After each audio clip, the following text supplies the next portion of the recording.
Good morning, guys.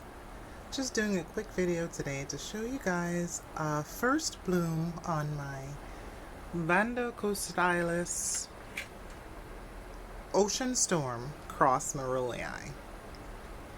Now, if you've tuned into this channel from my early days, which is basically a year ago, you will know one of my very favorite orchids is the Vanda varakorn cross merrillii, and I have a video on it actually on this channel. I will link it in the description.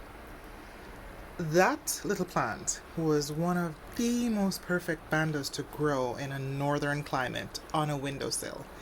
It stays small, it is strongly fragrant, but beautifully fragrant, like honey and melted caramel and sugar. Just absolutely amazing. And if you grow up north, you know space is at a premium on your shelves and your windowsill. That one was a beauty. Of course, it died in the freeze in March, and I did not repurchase it. Now, mind you, I do intend to, but I haven't done so yet because I switched my focus this year. I said, you know what? I'm going to try some Hoyas again after many of them died during the freeze, because they're actually less maintenance for me than my Vandas. I can water them less, only slightly less though. And I do have 4 young children, so it's quite difficult to actually do my hobby and be a good mommy at the same time so far. Perhaps it will improve when they get older.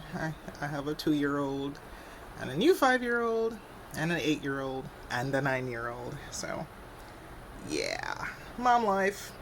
Anyway, showing you this one because though it is not as compact as Varakorn Cross Merrillii, it is also not very large. It's wide though, it's definitely wide. The flowers are marginally larger than the merrillii. They're not that big. Let's see, they're about 3 finger widths. Let's see, let's call that about an inch and a. Okay, now I'll give this about. Yeah, okay, maybe 2 inches. It would be nice if I took the ruler to this, yeah? About an inch and 3/4 by an inch and a half tall. However, because of the merrillii parent and the tessellata influence in the Vanda Ocean Storm, the fragrance, which is why I grow plants, is fantastic. This, whereas Varakorn Cross Merrillii is super sugary, this is extremely complex.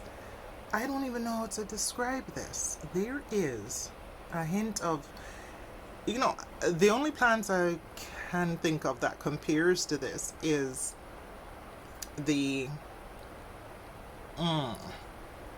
there's a catasetinae I grew, a red one. Good grief. Again, this is why I should not film in the morning.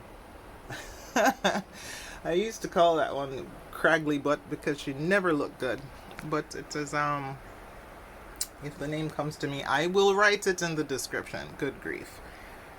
That was also my favorite catasetinae. Bright red, smelled like, literally cherry cough drops, and some people don't like it, but I actually loved it. But this, there's more floral undertone to the sugary notes, but there's also oh man, vanillic fresh lemon in addition to the sugary undertone that merrillii provides. Now here's where I think tessellata is sweetening this up, because Vanda Ocean Storm is a tessellata cross, and if you guys grow tessellata, you'll know of the sweetness of which I speak. It is a candy sugar undertone. Listen, if you could find this, and I got this at Nat's Orchids. Hello, focus. Okay, Nat's Orchids. You could see all the information there. Right there. Yep. Ocean Storm Cross Merrillii. Currently she has 6 blooms open and one bud unopened. It opened about 3 days ago, and the scent literally started this morning. I walked into the little greenhouse and I was like, woohoo! Who is that? Is that the. Because I still have. At this time of year, I don't really have much in bloom, annoyingly enough. I have lots of spikes, yay, but not much in bloom. I also have my super spicy grocery store fowl in bloom. No ID. But I knew it wasn't her because I am accustomed to that scent. So this guy, made a beeline for it, and it was this one.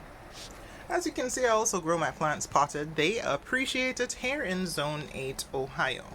I usually just rip up a coconut core basket and put it in the roots, lightly around the roots, and that's enough for me. As you can see, this existing root is popping off a new growth right there. Isn't that cool? And yeah, again, another quick reminder for you northern growers. They love this stuff, coconut core. Let me show you on this one. Kalihi Beauty. Do you see those roots? There is no dehydration. They love being potted. It's actually really good in that it doesn't crowd the roots, but it provides the humidity that they need. In fact, all my Vandas are potted as such. And as you can see, there's plump, thick, healthy roots on every last one of them. I broke this one trying to stick it in because over the summer, this one, it was like all over the place. Just roots everywhere. Just like Kalihi Beauty. And when it was time to take them back inside, it was just a tragedy. The roots would not go into the pot, but such is life. As you can see here, healthy roots with the coconut core all over. No wrinkling on the roots. It's absolutely fantastic. Even the miniatures do the same thing. I have strayed from the point of focus on this video. Let us get back to it. Vanda Ocean Storm Cross Merrillii, guys. If you're into yet another windowsill, well, wide windowsill grower. It's not tall yet, but as you know, all Vandas get tall.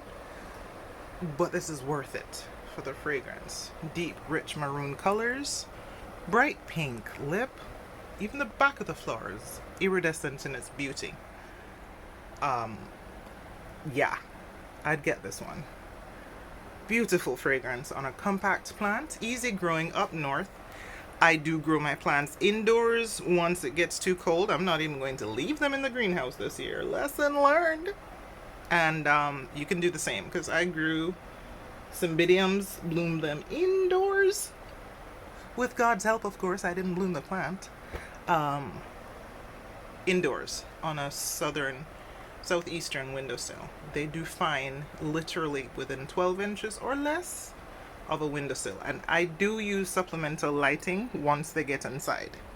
So, yeah. Thanks for watching, and I hope you enjoyed this video regarding Vanda Ocean Storm Cross Merrillii from Nat's Orchids. You take care now. Bye!